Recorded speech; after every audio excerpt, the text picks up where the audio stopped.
7 years together. 7 years building a future until, out of nowhere, she vanished.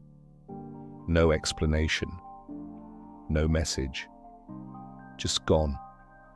I searched, panicked until the truth came out.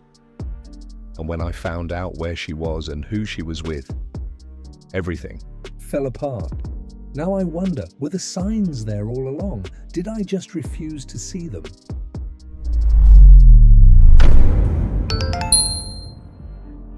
I used to believe that after 7 years together, you just knew the person beside you, their thoughts, their habits, their heart. Jackson and I had been inseparable since college, growing together, dreaming together. We weren't just a couple, we were a team. And now, with only 2 weeks until our wedding, it felt like everything was finally falling into place. I could already picture it, the vows, the laughter, the life we had always promised each other. But looking back, I wonder, was I the only one who still believed in that promise? The proposal had been perfect, classic, romantic, ours. He had taken me to the little restaurant where we had our first date, nervous but determined. And when he got down on one knee, I didn't hesitate. Of course, I said yes. From that moment on, my life became a whirlwind of planning, guest lists, dress fittings, and floral arrangements. I obsessed over every detail because to me, this wasn't just a wedding. It was the culmination of everything we had built together. But maybe, just maybe, I was too busy planning the future to notice the cracks forming in the present. At first, they were small things, missed calls, a shift in tone, a hesitation in his voice. Nothing big, nothing obvious, just different. But love makes you blind, doesn't it? I brushed it off, convinced myself it was just pre-wedding stress. After all, we were about to take the biggest step of our lives.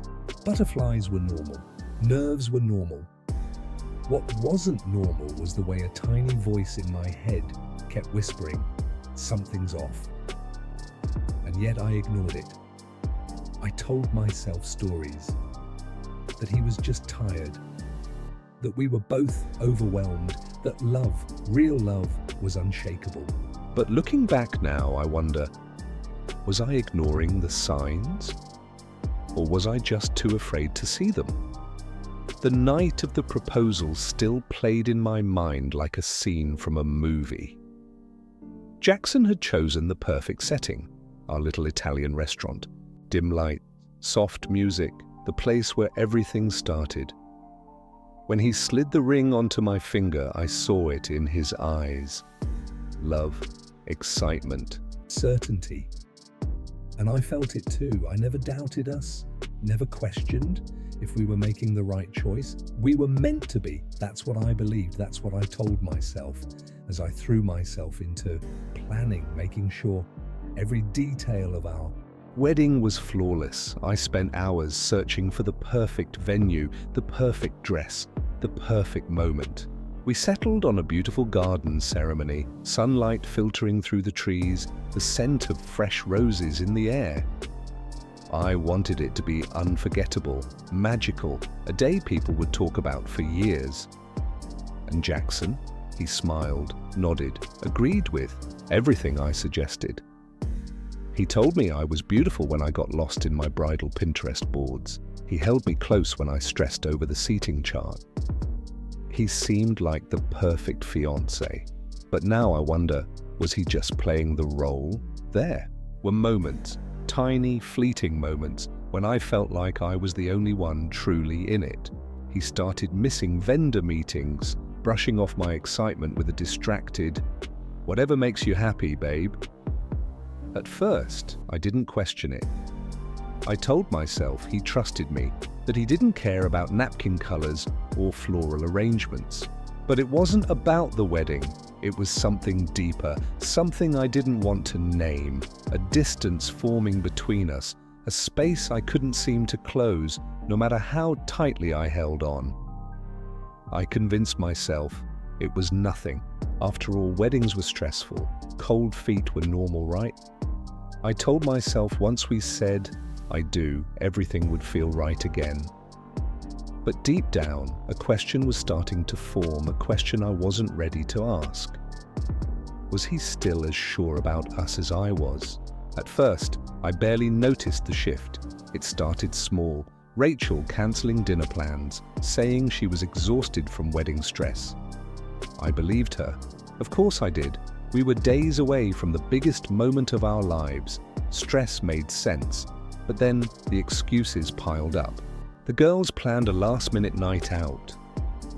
I forgot I had brunch with my sister.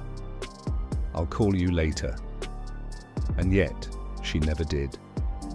Conversations that used to flow effortlessly started feeling off. Like she was there but not present. I told myself I was overthinking, but deep down, a cold feeling started creeping in. Then came the phone. It was always in her hand, screen tilted away, notifications popping up that she dismissed a little too quickly.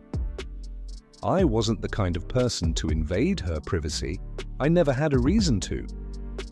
But suddenly, I found myself watching, noticing the way she turned away when she texted, how she'd smile at her screen but barely meet my eyes. I wanted to ask. I should have asked. But every time I tried, my chest tightened with a fear I couldn't explain. What if I didn't like the answer? I started running through scenarios in my head, searching for explanations that made sense. Maybe she was planning a surprise for the wedding. Maybe she was just overwhelmed. Maybe this was normal. I clung to those excuses because the alternative was unbearable. But the more I tried to justify, the more the distance grew. It was like she was slowly slipping away, one unread message, one ignored call at a time. Still, I held on, because that's what love is, right? Holding on even when things get hard. But looking back now, I see it clearly. I wasn't holding on to love. I was holding on to an illusion. And soon, that illusion would shatter in the worst way possible. That morning felt like any other, until it didn't. I woke up, stretched my arm across the bed, expecting to find Rachel's warmth beside me. But the sheets were cold. Too cold. My stomach tightened as I sat up, scanning the room. No note, no text, nothing. I checked my phone, no missed calls.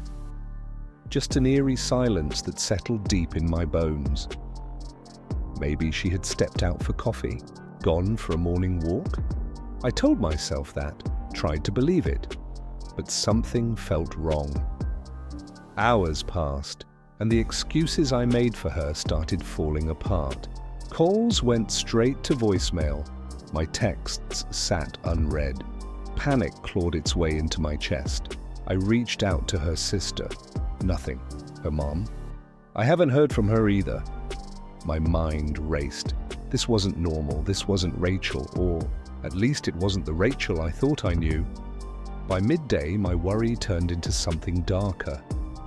I started checking hospitals, calling friends, hoping someone, anyone, had seen her. But the more I searched, the clearer it became. She hadn't just left, she had vanished. And the worst part? No one seemed surprised.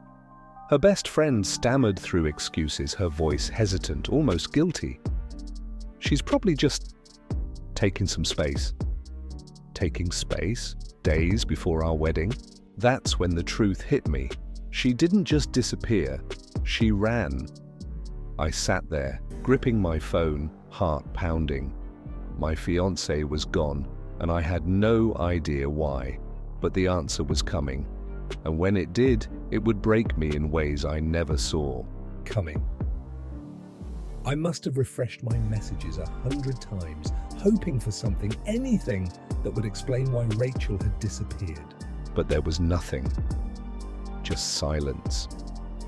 Then my phone buzzed, a message from my friend Mark. "Dude, Have you seen this?" Attached was a screenshot. My breath caught in my throat. It was Rachel, smiling, sun-kissed, a cocktail in hand. And behind her, the turquoise waters of a luxury resort in Mexico. For a moment, my brain refused to process what I was seeing. She's safe. She's fine. That should have been a relief, right? But all I felt was a cold wave of disbelief crashing over me. While I had been spiraling, calling hospitals, fearing the worst, she had been vacationing, laughing, drinking piña coladas in paradise. My hands shook as I zoomed in, analyzing every detail. This wasn't a quick getaway. This was planned, calculated. And I had been left completely in the dark. I scrolled through her Instagram stories, each one a gut punch. Poolside selfies, sunset views, laughter with her friends. The comments flooded in, heart emojis, OMG jealous, living your best life, girl. I felt like a complete idiot. While I was losing my mind, worried sick, she was living it up. And the worst part? She hadn't even bothered to hide it. Like my feelings, our entire relationship, meant nothing. I clenched my jaw, my pulse hammering. This wasn't just reckless. This wasn't just selfish. This was deliberate. And deep down, I knew there was more to this story. I just wasn't ready for what I was about to find out next. It took me a while to calm down enough to dial her number. My hands were still shaking, my mind racing. She didn't pick up the first time, or the second. By the third call, I was ready to throw my phone against the wall. And then, finally, she answered.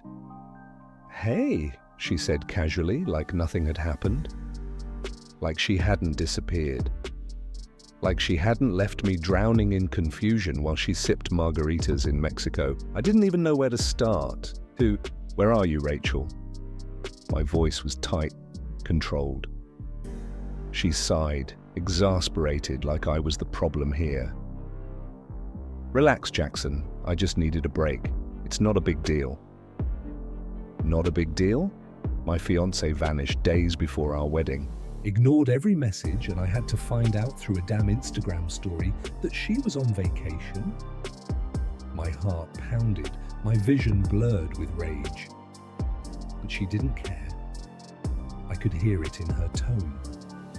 The indifference, the sheer lack of remorse.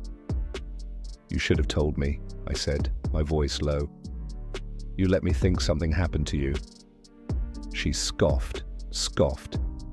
"Come on, Jackson, I knew you'd overreact, that's why I didn't say anything." I gripped the phone tighter, my knuckles turning white. Overreact? I was losing my mind while she was out there living, like nothing mattered.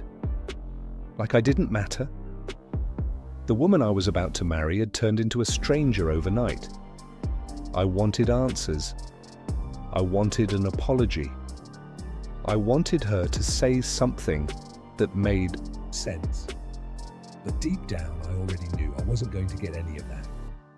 And worse, something told me this was just the beginning of the nightmare. I should have stopped checking. Should have put my phone down, walked away, spared myself the pain. But I couldn't.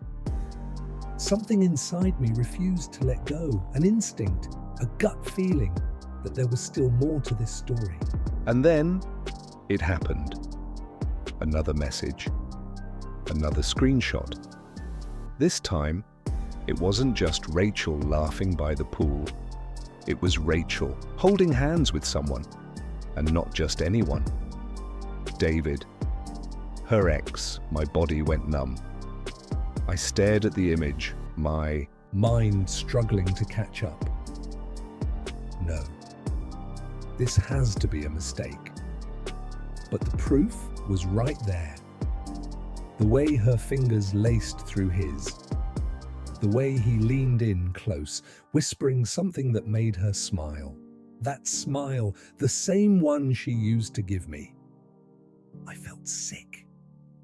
The room spun. This wasn't just a vacation. This wasn't just space. This was betrayal.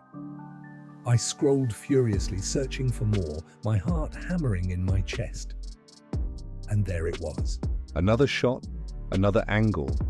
Rachel and David walking along the beach, their silhouettes against the sunset. No shame, no hesitation, just two people who never should have been together again. My pulse roared in my ears. Every doubt I had, every excuse I made for her, shattered in an instant. I could have called her, could have confronted her right then and there, but what was the point? She knew what she was doing. She just didn't think I'd find out. And maybe, just maybe, but she didn't care if I did. I sat there, phone in hand, staring at the evidence of my own humiliation. The wedding, our wedding, was 2 weeks away. Invitations had been sent, deposits paid, plans finalized, but none of that mattered anymore. How could it? The woman I was supposed to marry was in another country, wrapped up in the arms of someone she once claimed was just a part of her past. And me? I was sitting in the ruins of a future that no longer existed. I didn't hesitate. I didn't even let myself think. I opened my phone, pulled up our message thread, and typed the only thing left to say. If you don't come back immediately, the wedding is off. I hit send, no hesitation, no second guessing. She wanted space? Fine. She could have all the space in the world, but she wouldn't be coming back to a wedding. She wouldn't be coming back to me. Minutes passed, then hours. No response. Nothing. And that silence? It was louder than any words she could have said. It told me everything I needed to know. She wasn't going to fight for us. She wasn't going to apologize. She wasn't coming back. The realization hit hard, but for the first time in days, I felt something else. Clarity. This wasn't my failure. This wasn't my loss. Rachel had made her choice, and now I was making mine. I took a deep breath and started making calls. The venue, the florist, the caterer. One by one, I cancelled everything. Each call felt like ripping off another layer of my skin, but with every confirmation, the weight on my chest lifted just a little more. This wedding wasn't happening, and honestly, thank God for that, it was almost funny, almost. The moment Rachel realized I wasn't playing her game, that I wasn't waiting around like some lovesick fool, that's when she decided to care. The knock on my door came late at night, hesitant, almost uncertain. I knew it was her before I even checked, and for a split second, I considered not answering. Letting her stand there in the cold, the same way she had left me in the dark. But curiosity got the best of me. I had to see for myself. I opened the door, and there she was, disheveled, eyes red, lips trembling. "Jackson, please," she whispered, voice thick with emotion. If this had happened a week ago, I might have broken. I might have let her step inside, let her spin her story, let her wrap me in another one of her beautifully crafted lies. But now I saw her for what she was, and I wasn't buying it. She launched into a desperate explanation, how she had made a mistake, how she had been confused, how she never meant to hurt me. The words spilled out in a frantic rush, each one more hollow than the last. And yet, not once did she say what I needed to hear. Not once did she admit the truth. She just wanted to erase it, pretend it never happened, convince me that we could. Still fix this. I let her talk. I let her beg. I let her cry. And then, when she finally stopped, when she looked at me with those pleading eyes, waiting for me to cave, I simply shook my head. No, Rachel, not this time. And just like that, her face changed. The tears dried up, The desperation faded, and in its place, something colder took over. Because if there was one thing Rachel hated more than anything, it was losing control. I expected her to walk away, to finally accept that she had destroyed everything. But Rachel was never one to admit defeat. Not gracefully, at least. When begging didn't work, she did what she did best, twisted the narrative. The messages started rolling in the next day, not to me, but to our friends, our wedding guests, even my family. She painted herself as the victim, spinning some sob story about how I had overreacted, how I had abandoned her at the worst moment. At first, it infuriated me. The sheer audacity, the blatant lies. But then I laughed, actually laughed. Because for the first time, I didn't care what she said. People knew the truth. They had seen the screenshots, had watched everything unfold in real time. And those who didn't, I didn't need to prove anything to them. I knew what had happened. And I knew who she really was. She tried one last time, one final, desperate message. Jackson, you know we belong together. You don't just throw away 7 years like this. You still love me. I know you do. I stared at the text, waiting for something. Anger, sadness, regret. But there was nothing. Just a quiet, peaceful realization. She was right about one thing. You don't just throw away 7 years, but she had. Not me. I didn't respond, I didn't block her, I simply let her message sit there, unanswered, just like she had left me. And with that, I moved on. No more explanations, no more second chances, no more Rachel. Keep watching our stories by clicking on one of the videos that appear on the screen, and don't forget to subscribe to the channel and turn on notifications to be alerted about new videos. See you next time.